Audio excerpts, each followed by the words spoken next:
First, I would like to welcome the Honorable Chief Guest of today's session, Muhammad Abir Sir, Dr. Muhammad Abir Sir. Welcome, sir. Next, I would like to welcome the backbone of K.R. Srinarayana College, Dr. Anil Sir, into the session.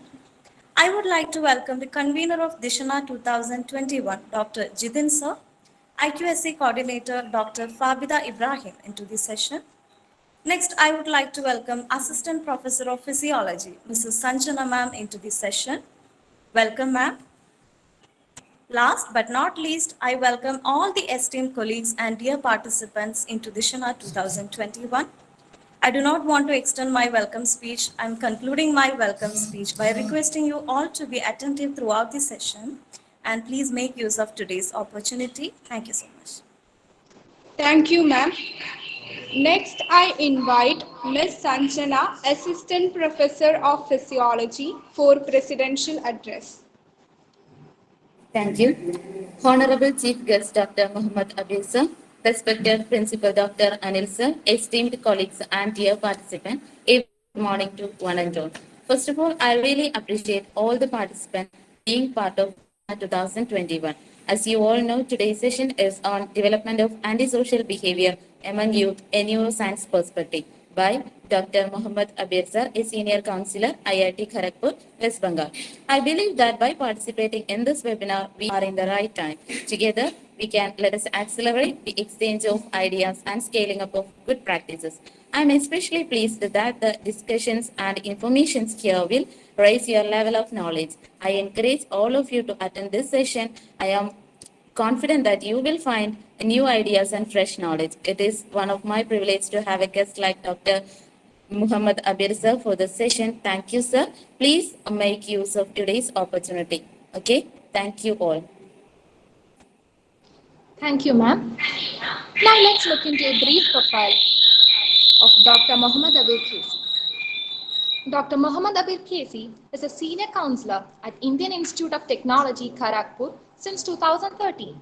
He was a counselor with the Government Medical College Hospital, Calicut, and former assistant professor at Lisa College, Calicut. He has completed his BSc Psychology from Prajodi Niketan College and MSc Applied Psychology and PhD in Psychology from Bharatiyar University. His area of research is in the domain of resilience, cognitive behavior therapy, and facial emotion recognition. He has also been a fellow of UGC-sponsored research project on academic resilience. He was a co-principal investigator of MHRD-funded project on resilience in young adults, and currently he is a co-principal investigator of the ICMR project on mindfulness training to improve resilience in Indian college students. Sir, we welcome you. So you can start your session now.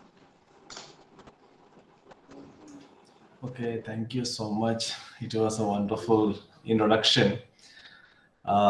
Thank you, the full team organizing this conference, especially our Krishna madam and Sanjana madam, and the principal of the college, and the students. Of course, they are the, they are the people actually organize everything. How beautifully they have done so far. Couple of conference series.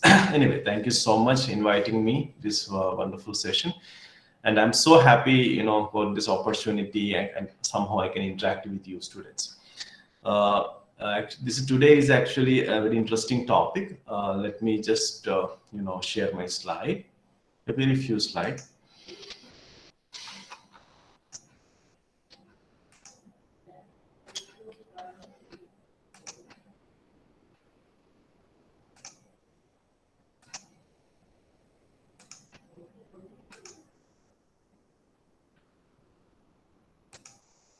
The slide is visible, am I right? Can you see my slide? Yes, sir. Okay, thank you so much. So this is actually a development of antisocial behavior among youth and neuroscience perspective. So this is actually very, not that much developed actually in India. But the same time, it is so much developed in Western countries. But what I have chosen this particular, topic for this talk because our students, our psychology students, or interdisciplinary students, those who are actually working in this area, or those who are have some interest in this area, or someone is actually have some idea but they are not much aware about this area. But at least you need to understand this area is actually very relevant because nowadays everybody is in a lot of social issues, social problems and situations, and some kind of serious crimes that is also happening in especially among college students. Okay, so in their age group. So all this is actually it's became a big attention. So that but still I don't know. I mean, when I was actually for this presentation also, when I'm checking different other presentations that is from India, I think I don't know. There is no much review work on Indian perspective, but at the same time, we can see a lot of science, neuroscience perspective is actually the studies are available in the Western country. Anyway, so there are some of the people are working, but at the same time, still this area definitely required attention.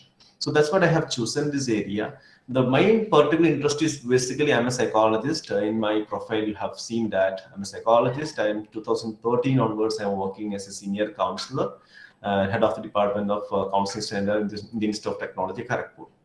So a large number of students, those who are actually visiting the counseling center, I mean, we have seen most of them are is actually 40 to 50% those who are visiting the counseling center have severe psychiatric conditions.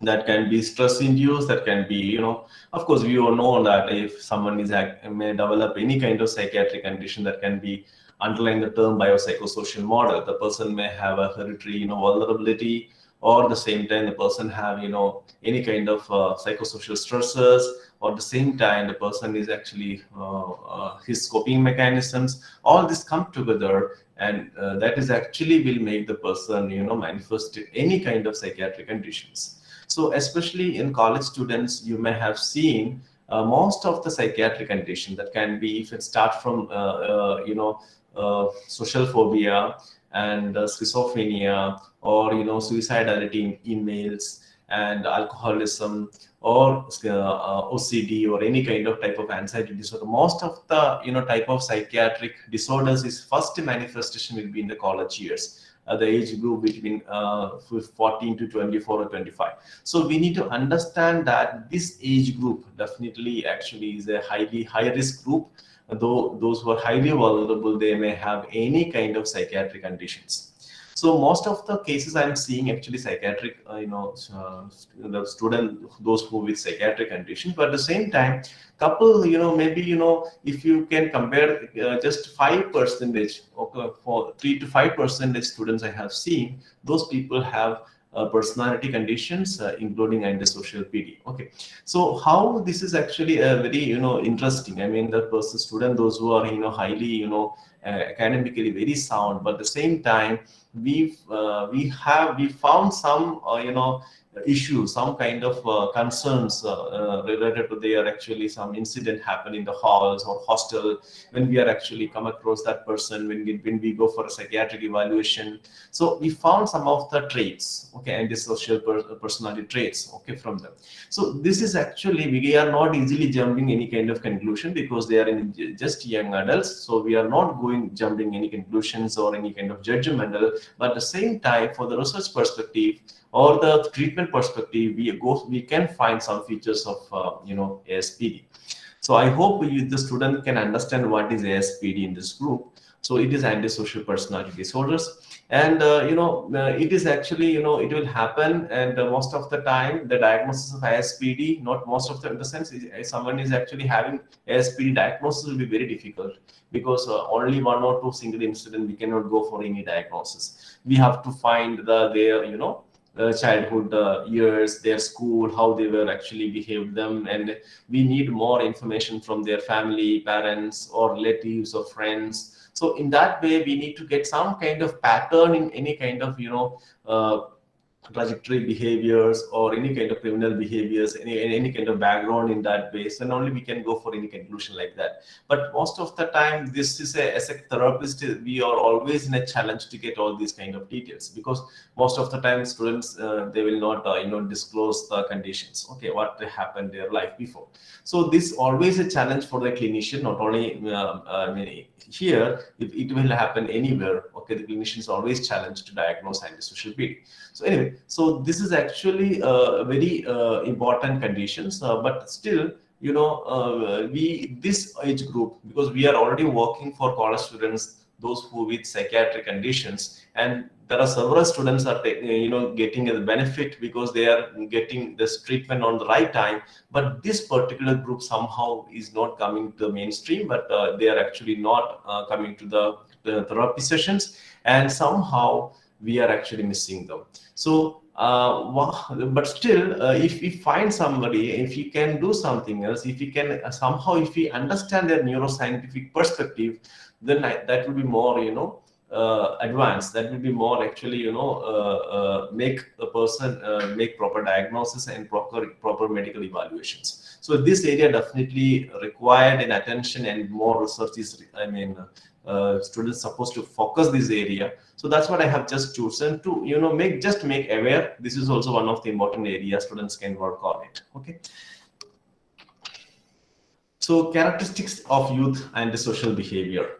So there are multiple pathways in development and maintenance of antisocial behavior. I think you as psychology students, maybe I expect BSc first year to MSc second year students plus other students, those who are actually multidisciplinary, also joined this program.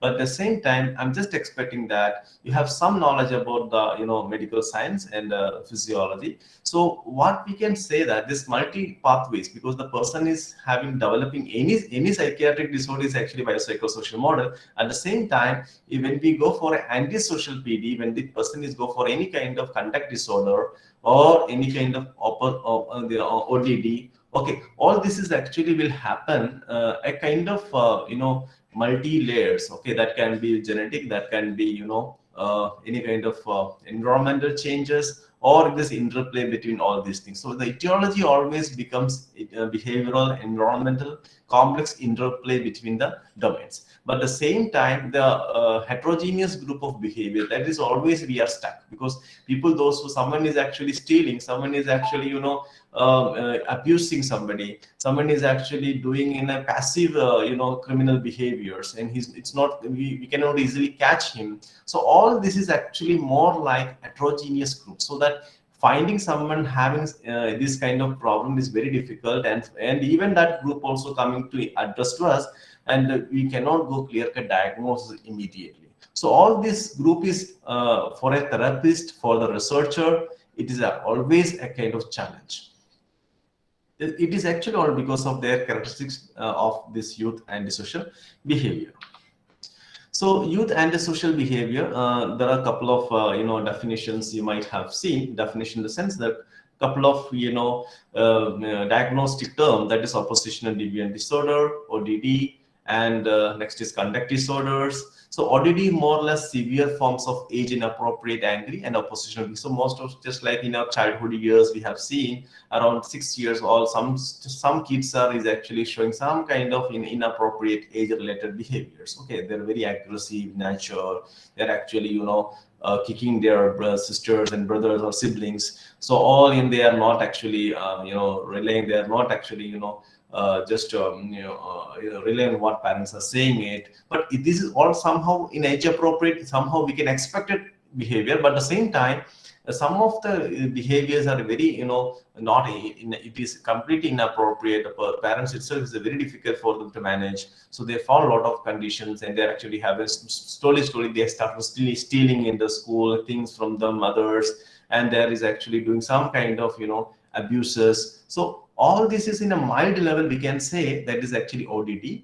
And once it is coming with the higher age with a severe nature, that going to be in a conduct disorders. Okay, so it little, a small child become in a little, adult, or just like next level of criminal tendencies. Okay, so conduct disorders focused more on severe aggression and behaviors that involve inflicting pain on others. So we can see some of the kids there actually make some kind of hitting their animals in their houses, their pets, anything like that. So this is actually all like the observed behavior for others, because it's not like they are actually aware about it. Sometimes, most of the time, it's observed behavior. So DSM-5 classification always a challenge, because the DSM-5 classification is actually follow more like observed behavior by others, or the client is actually the reported. Okay, so antisocial PD still it is also observed and than what they have reported. So someone is actually having any kind of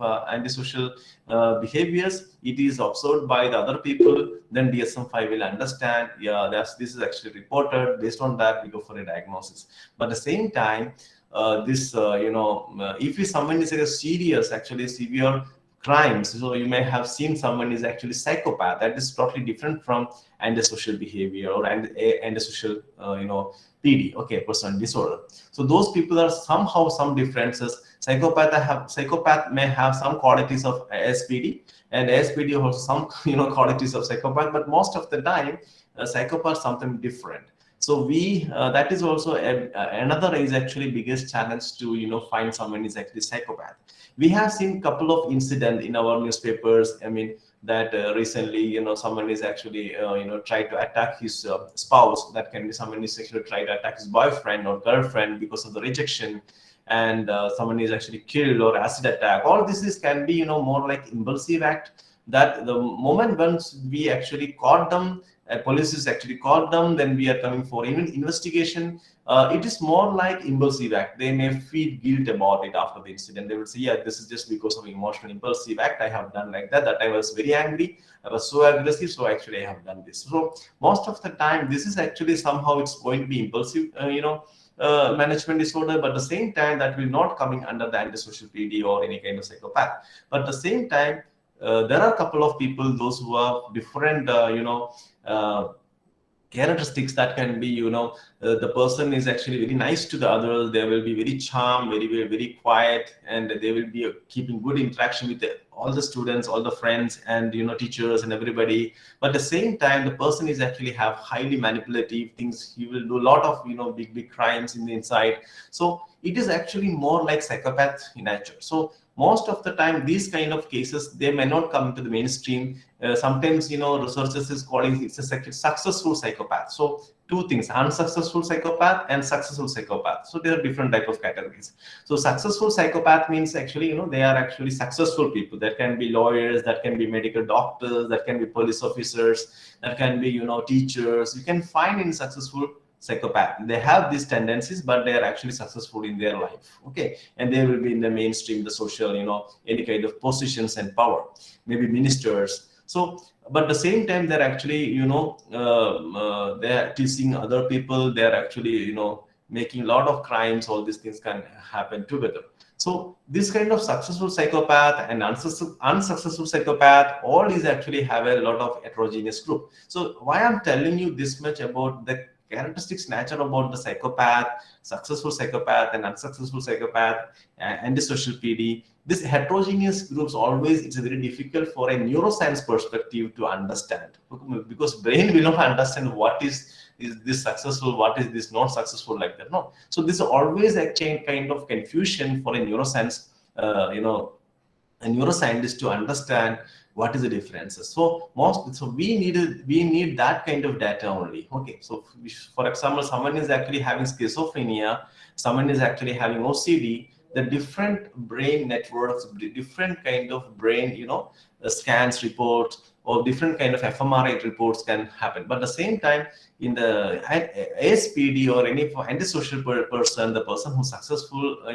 psychopath or unsuccessful psychopath, there are the differences is actually always a kind of challenge. Okay, so these are the current work actually still is going on, how they can differentiate these groups. Okay, so Most of the time, the researchers actually, categorized this antisocial PD in two categories. One is early starters, that is actually before age 10, and second is late starters. So this term itself, we'll understand that two categories. So early starters means since in their early beginning of childhood, they have some kind of neurocognitive deficits, familiar risk, they have a lot of issues with the family and people, difficult temperament, high level of emotionality. All these things is actually a positive symptoms of someone is actually have a early, early starting of any kind of features of the ASPD or any kind of conduct disorders. So late starters may have fewer biological correlates of AB related to early starters. So we need to understand that late starters may not have much issues, family issues, anything like that. It's more like, they have a more like peer influence, peer associations, the environment will make the person develop any kind of antisocial features. Okay, so we need to understand these two categories itself have a lot of changes in the neuroscience perspective. So in that logically we can understand the early starters, they have a more, it will show a lot of correlation in their neuroscience perspective in the early starters. Other one may not be that much. Okay, so these are the differences. And also now recently the psychopaths is this callous unemotional trait. These are some of the extreme level of emotional traits, because these people do not have any empathy, they do not have any kind of emotions, and someone is actually crying, they don't feel anything. So this kind of people is actually, it's a presence of callous unemotional traits in their personality. So these people have limited pro-social emotion. They don't feel any emotions for themselves or others. Okay, so this kind of things, this kind of people is actually more, yeah. Can I interrupt? Sir, Yes. could you please change your slides? Huh? Could you please change your slides? Yes. Is it Okay, sir, thank you. Thank slide you. is visible? Yeah. So the presence of CU traits is, it's actually more like limited prosocial emotion. So they do not have much, empathy or anything like that. So Hello, this sir. is so actually what I was trying to say, that this unsuccessful and unsuccessful, psychopaths. So the two categories. Okay. So successful psychopath is actually, they were actually the mainstream. They may be with us. They may be, running any kind of positions. They may be very powerful, but unsuccessful psychopath is actually, they are not successful in their life, and they have a lot of criminal activity. They may be in a prison, they may be in a, different kind of crimes like that. Okay, so most of the time this callous unemotional traits, those people do not have any empathy for others. This is actually more highly present in the psychopath, especially this kind of successful, both unsuccessful and successful psychopath. So this presence of callous emotional traits is actually the one of the criteria once we are actually differentiating someone is actually SPD or someone is actually this thing. Okay, psychopath. Okay, so there are a lot of research is coming up in this area. Still, I told you, this is actually developing area still. But sometimes someone earlier researcher would say this thing, this current researcher would say a new thing, because this area is actually always a challenge. Now we need to understand some of the developmental perspective, how it is actually developing. So ASPD has its root in the early childhood ODD. This is I just now before I have discussed a pattern of hostile and defiant toward authority figures that usually begins by the age of 6 years, followed by the early onset conduct disorders around age 9, and who are most likely to be develop ASPD as well. So this is actually a developmental perspective. So either it will start with ODD, then it will go for a conduct disorder, then it will go for a ASPD. So this is actually the pattern. So it's always very persistent for ASPD. Okay, so especially these early starters. Okay, so ADHD is actually definitely one of other symptoms that is also one of the high comorbid with any person those who have ASPD. Okay, so ADHD, attention deficit hyperactivity disorders. So the person can be restless, inattentive, and manipulative behaviors, short attention span, and high distractibility. So these are the one of the couple of symptoms of the ADHD. So ADHD also is a highly comorbid with someone is actually having conduct disorders and later attention. So later actually ASPD, I mean antisocial personality disorders. So ADHD combined with conduct disorder, which happens at least 30 to 50% of the cases. I mean, 30 to 50% of the cases of the ADHD, they may have, I mean, someone is actually having conduct disorders, 30 to 50% of having actually ADHD, and also severely aggressive forms of SPD and possibly psychopathy. And sometimes we have seen a couple of severe ADHD people, they also have a severe forms of aggressive nature. They also may highly possibility they may go for a psychopath. Okay, so these are the actually developmental perspective how the these problem is actually manifesting and developing. So we need to understand some of the dimensions of psychopathy. Okay, psychopathy is actually early description of psychopathy by Cluckley, the mask of sanity. Okay, so Cluckley is identified 21 core traits of psychopathy and later modified to 16 traits. So these are the couple of traits. It's already available in our psychology textbooks. You can refer it. Okay, someone you may already have seen. So these are the highly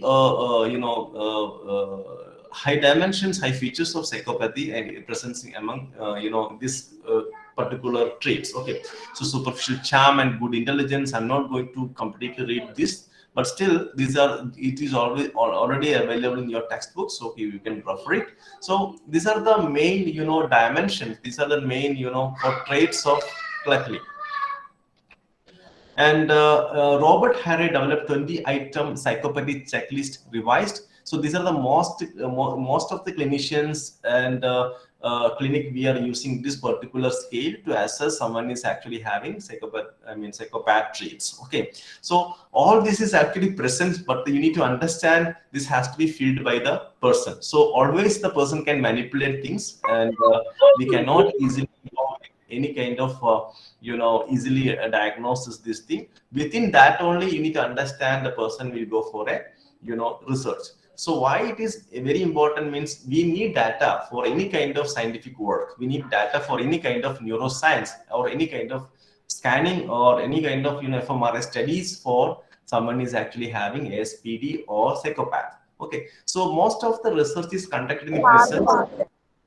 So they are actually it's very easily available. Okay, so the prisons, if they are actually somehow cooperating, they are actually conducting the this particular scales checklist, and sometimes they will go for their case interviews, histories. I mean, take a scanning. Okay, in that way only most of the research is conducted. Since 1985 onwards, different type of scannings. Okay, they have researchers started to identify any kind of possibility of they can relate psychopath or an ASPD to neuroscience. So these are the actually different factors. So we can understand here factor 1 is interpersonal and affective factor. These are the factors is actually more like available for the psychopath, and factor 2 it is more related to the ASPD. Okay, so this thing I mean you might have understood what is the difference between psychopath and ASPD, because ASPD still the person have consistently and persistently make some crime. The person is completely different and he's undergoing a kind of personality, okay, criminal kind of personality. But at the same time, the other person, psychopath, he may be in some different categories, successful, unsuccessful. The successful will be with us, so they may not have some of the features what it is mentioned in the factor 2. Okay, so mostly it will be more factor 1. You can understand the glibness, superficial charm, grandiose self-worth, pathological lying, cunning, manipulating. This all is actually more like related to the psychopath. Okay, and they don't feel any kind of guilt. Okay, no empathy, all these things. So clinician researchers to diagnose psychopathy on the basis of the Cluckley criteria. This is actually Robert is prepared this scale on the checklist based on the Cluckley criteria, okay, including detailed interview and careful checking the past school, police, and prison records, and widely used for forensic assessments. So now we need to understand some of the our basics about our physiology, because we need to understand what is actually how this is actually related to our someone is developing any kind of SPD or psychopath. Okay, so have you seen this particular slide before? Anybody have seen this particular slide before?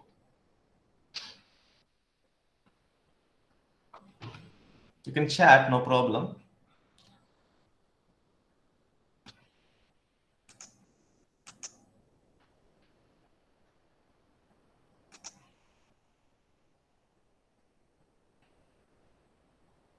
Have you seen this particular slide before? I'm just asking. I mean, if you know anybody, please let us know. Let me know.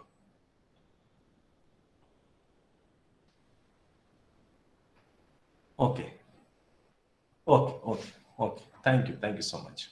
I just wanted to know how much you know about the physiology. Okay, thank you so much. So this thing is actually we need to understand. One second.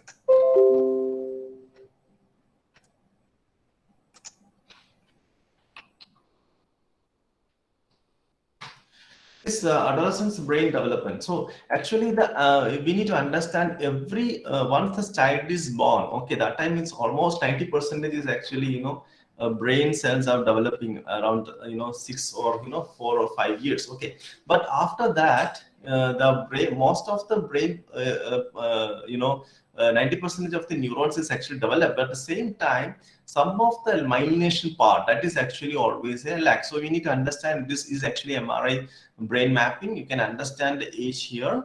So this is 5-year-old, and this is actually going to be the 10. Then it will go to the 20. Okay, so this is actually the how this is actually the brain is actually changing. This is they have done a lot of students. They may be I think 30 plus adult.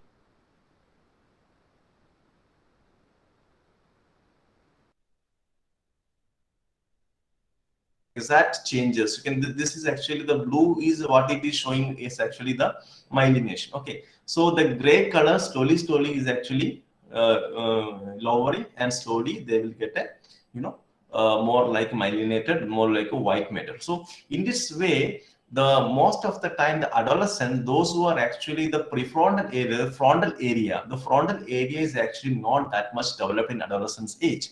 So we need to understand that this particular frontal area, this frontal area is more like important for our executive functioning. That can be decision making, that can be planning, that can be organizing, and also it is also part of our right and wrong, morality, and everything coming up. Okay, so in this area, someone is actually developing an adolescence in this age. This area is not developed, so they are actually, it is more like they rely on amygdala. So amygdala is actually definitely an emotional, part of the brain, and amygdala is actually more emotional, more impulsive. The person is actually taking decision more like it is actually based on the emotional part of the brain. So you need to understand that someone is actually in this age group, there are actually a lot of risky behaviors they are come across. It is all because of this particular areas not developed. So this is the one of the important is actually link that person, the adolescence age group,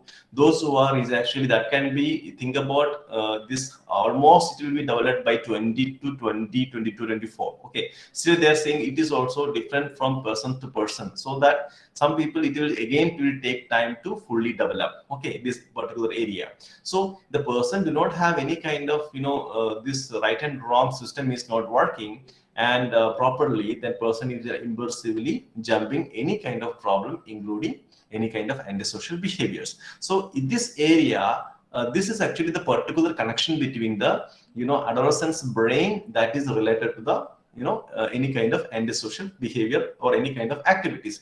So adolescent's brain is physiologically, anatomically, structurally different from that of child or any adult. Okay, many studies reported that adolescents humans show weaker response than adult do in area of prefrontal cortex response for inhibiting behaviors. For any kind of someone is actually really someone person wish to getting some kind of negative thoughts to do some kind of act, some kind of risky behavior, this particular area prefrontal cortex is supposed to inhibit that person to don't do this. Okay, so that area is not developed, the person will go highly vulnerable, or the person will go for any kind of such extreme act. Okay, so the degree of maturity of the prefrontal cortex and its connection correlate positively with restraints of any kind of impulses. So this is actually one of the important tag. We need to understand that the adolescent's brain is not that much developed, so that they will get a lot of emotions, but at the same time their prefrontal cortex area is not that much developed. Definitely it will affect their executive functions and planning, decision making, or any other impulsive act.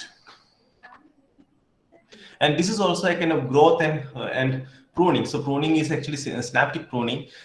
This is early childhood, how their actually system, how their nerves are, how their neurons are is actually thickness. Okay, so in early adolescence, then after their actually childhood years, then once they go to 8 to 10 years, this is actually somehow thicknesses are there. But after this connection, these synaptic connections somehow will die, the connection will be leave it. So this pruning process is happening once the persons come to the late adolescence. So in this time, this is actually the fresh connection. So you need to understand that this is actually another link that is connected to the ASPD, or that is connected to the any kind of criminal act. So you need to understand in this time, this is a fresh time, the person is actually spending too much time on mobile games or any kind of addiction. The person is actually any kind of drugs. Okay, this area is actually more strengthened, that behavior the person will continue again. So this is actually today topic is developmental perspective. So you need to understand that in this time the person will go for the sports, academics, or other kind of positive behavioral or adaptive activities. Definitely it will help the adolescent to go for a better adulthood.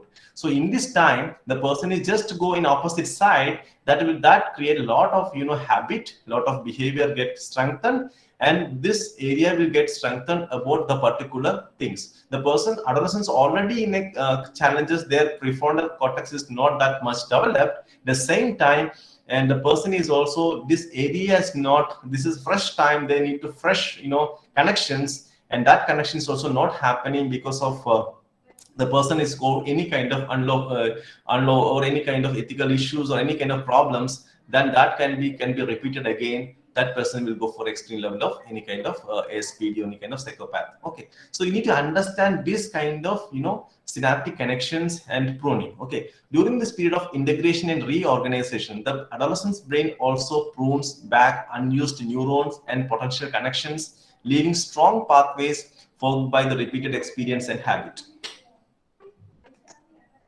So this is actually one of the interesting study. They have found the risk-taking behavior in the different age groups. Okay, so you need to understand this. We all know that adolescents will take. They are actually more they are highly vulnerable to take any kind of risk-taking behavior. So they have done the study. They have a couple of bicycling down staircase and surfing in very high waves. All these things, couple of activities they have provided, and they actually check how much they are ready to take such kind of act. So changing in attitude towards risk-taking behavior with respect to their age. So younger age, the person will be less risk-taking. When it's come to the higher, in this peak age, when it's coming down in this because they're later ages. So this is also very important, that is related to the, both connection, both actually the scientific, neuroscience perspective of the prefrontal cortex, because that area is not developed, because they can ready to take any kind of risk-taking behavior. And this is actually another system, that is a reward system. So this is, maybe you might know if you're studying physiology, that there are a lot of, there's actually particular area, okay, that is actually in midbrain area is related to the reward system. So this area is actually the particular area, the reward system is actually working with a lot of dopamine neurotransmitters. So once the dopamine is actually, of course, we know that dopamine is a feel-good neurotransmitters. So once we do any kind of pleasurable activities, this dopamine is get released. Dopamine get the level of dopamine will be very high. So all these things are happening, especially in the middle area, especially in the center of the reward system is striatum. So striatum is actually having this kind of dopamine's release of a high level of neurotransmitters. So dopamine, we know, we have studied in our physiology, the dopamine is actually high level of dopamine is related to the schizophrenia, and low level of dopamine related to the Parkinson's disease. All these things, you know that. So we need to understand this particular area. This is actually related to the drug addiction too. So the too much this reward system, because someone is actually doing any kind of pleasurable activities, too much about this dopamine get repeated again, the person will again do the same kind of act. That can be drugs, that can be alcohol, that can be porn, that can be any addiction. So the person will get too much about this dopaminergic energetic neurotransmitters secreting this particular midbrain areas. So drives of our behavior towards pleasurable stimuli such as food, sex, alcohol, and it drives us away from painful ones and that require more energy. So this is also one of the area. Actually, things will not make you happy, you won't do it again. That is also because of this particular area is actually strengthened. Okay, so and also this delayed gratifications. Okay, something adolescents especially, they are actually looking for not only adolescents, all the people that are actually looking for sudden gratification. That area is that gratification, if it is delayed, if you are getting some time to delay the process, okay, no problem. Just like an example, today I will study and I will watch the movie maybe after 2 days. So this is actually delayed gratification. In this way, once we are actually practicing this area, strengthening this area, that area gets strengthened, the learning starts. So this is also part of the learning area. So center of this is actually the striatum. So repeated spurts of dopamine strengthen neural pathways to make us want to repeat the behavior.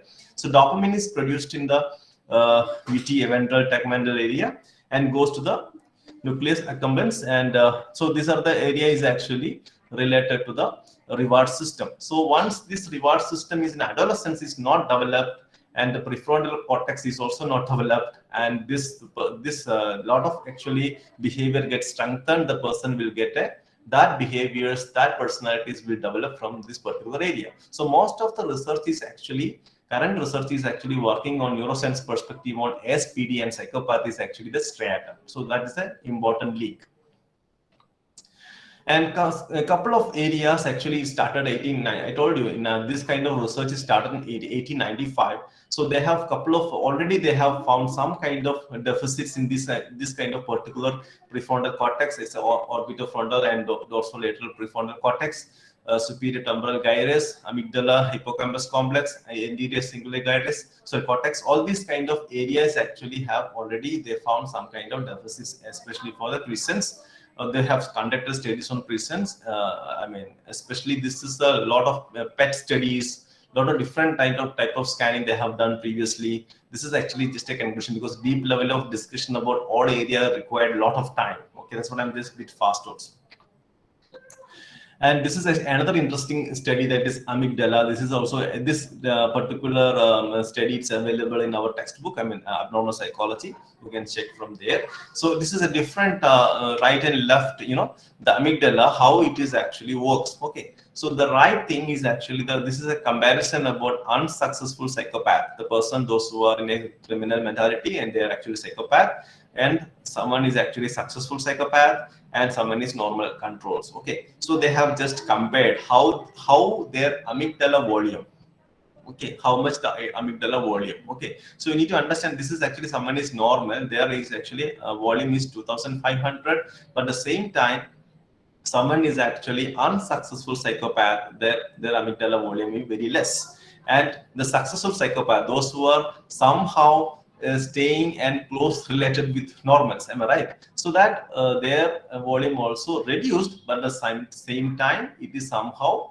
equal. Okay, so you need to understand that successful psychopath and unsuccessful psychopath, a lot of differences, and we cannot say which one is a big crime, which one is a bad crime, but most unsuccessful psychopath, they also may have ASPD features.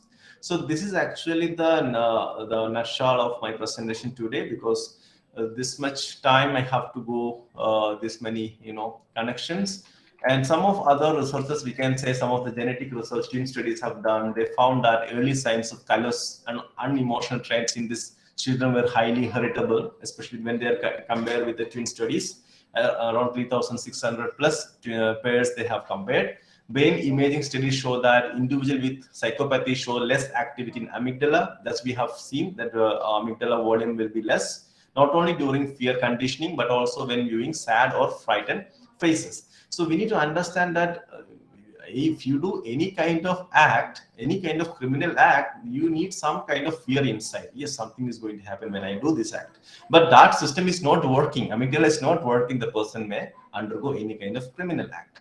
So these people, the client, the person, those who do not have developed this area or any kind of deficits in this area, this kind of criminal behavior actually persists. So this is actually the neuroscience perspective about the any kind of antisocial behaviors. So thank you so much. This is my presentation today. If you have any doubts, please ask. Thank you, sir. It was a very wonderful session. Now it's time for question and answer session. Hello, sir. Yeah. Sir, is striatum is a area in the brain that is responsible for delayed gratification? Yeah. So, how is the brain of a person with psychopathy is affected? No, psychopathy is actually the striatum. This, one second.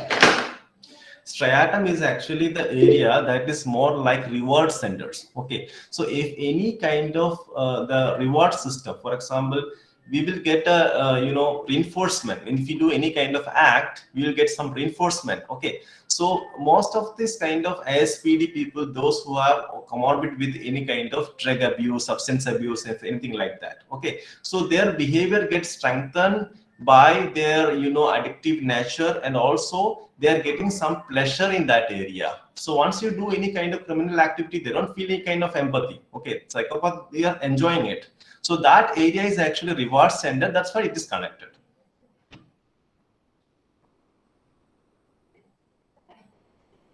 Farida? Yes, sir, I got it clear. Thank you. This is actually I have talked for this presentation itself. I have talked with the different people, those who are working in forensic and police. So one thing is actually I discussed with them what they are saying, that whatever we are saying may be good, may be right, okay, but our law is actually not protecting this thing. The law is actually someone who actually done any crime, they will take an action. Okay, this is actually Indian law. But some of countries actually slowly changing. Some of the laws, especially in US, they have adolescents. Then they are done any kind of crime. Some of they are relieving more because they are giving much attention because this prefrontal cortex is not developed. But still, that this area need a lot of attention and research because it's not that developed. I don't know anybody is actually in India also doing research on it. So I wanted to means I'm not very expert on this area, but I wanted to convey that you guys are students, so you are actually in the your beginning stage. You can think something about work on this area. Any other questions, please? Hereditary and antisocial behavior. Yes. Hereditary actually a strong relationship with hereditary and and the social behavior. That is true. The thing is that is also depends. For example, couple of teen studies they have saying that it's the highest correlation. Okay, but some studies they say that 40 to 50% actually it is depends on the environment. Okay, where the environment the subject is brought. So someone is actually his father or his grandparents, anybody is actually having SPD or criminal tendencies or any other criminal psychopath, the other person may develop. It is also an interplay between the environment, how the environment is actually done. The thing is that this kind of child is born and brought up in different familiar risk, then it's actually high risk the person develop these disorders. Otherwise, if environment can somehow mediate this process. Fatima, you got my point, or Fatima, right? Who asked this question? I forgot. Yeah, clear, sir. Okay, thank you so much. So, what is the most effective treatment method for ASPD? This is a very difficult to answer it. Okay, the thing is that one important thing is in this developmental period, we have to give more like attention and support and care. Okay, and ASPD is actually very difficult to treat. Someone is not only in ASPD itself, personality disorders is actually it's very difficult to treat. You have to take long sessions. Okay, any other borderline personality disorders or histrionic or any other, personality disorders is taking time, except this anxious avoidant type. Okay, those people still we can work on CBT or these things, but ASPD is very difficult to treat. But treatment is possible in this way. We need to provide a secure environment, support, care, everything like that. So environmental course, somehow we are providing a safe and secure environment and more empathetic. Somehow we can develop from that developing stage. Once it is actually there where their brain is developed and everything in that way, it's very difficult to treat. This is not my words, as by the research is saying. Oh, so early intervention is really important, right? Very, very important. So is it possible to create insight in with persons with ASPD? No, actually, the thing is that this is also a very tricky question, because it's not that much of insight. Insight should happen inside by the way we are providing the treatment. It's not like this is a crime, this is not crime, it's this way we cannot teach him. This is actually a person empathy. The empathy is not developed since the not childhood. It is to make the person to develop the empathy is very difficult. So a lot of attention care still is required. So that's what several centers are working. Okay, rehabilitation centers or the junior delinquent centers are working like this to develop some programs, therapeutic techniques, everything like that. But still, it is actually not in a big success. I mean, it's very difficult to treat. Yeah, thank you, sir. I cannot go completely hope yes we can treat. Definitely, it's very difficult. Thank you, sir. Next, I invite Sneha CS, second year psychology student, for a feedback. Hello everyone, myself Sneha. I really enjoyed this webinar. So first of all, thank you for choosing this topic. I'd like to thank you for giving opportunity to attend this section. The section was very informative and interesting. Thank you so much for telling us about antisocial behavior in neuroscience perspective. It is very useful for us. It was a golden opportunity for me. Once again, thank you sir for providing such an informative section. Thank you so much, sir. Thank you. Thank you. Thank you, Sneha. For your kind attention, a feedback link is provided in the comment box. Please fill that. Next, I invite Ms. Sikhi J, Assistant Professor of Psychology. I would like to express my gratitude to all esteemed delegates of this webinar for their presence and contribution in making this webinar a great success. Also, extending my gratitude to our Honorable Chief Guest, Dr. Muhammad Abir, to take out from his busy schedule to be a part of this event, and also sharing your valuable knowledge and finding about antisocial behavior among youth from a view of neuroscience. Once again, thank you, sir. Thanks to all the students and audience for the participating. Thank you. Thank you so much. Thank you so much, especially the whole team and Sanjana madam. Thank you all. You all can leave now. Thank you.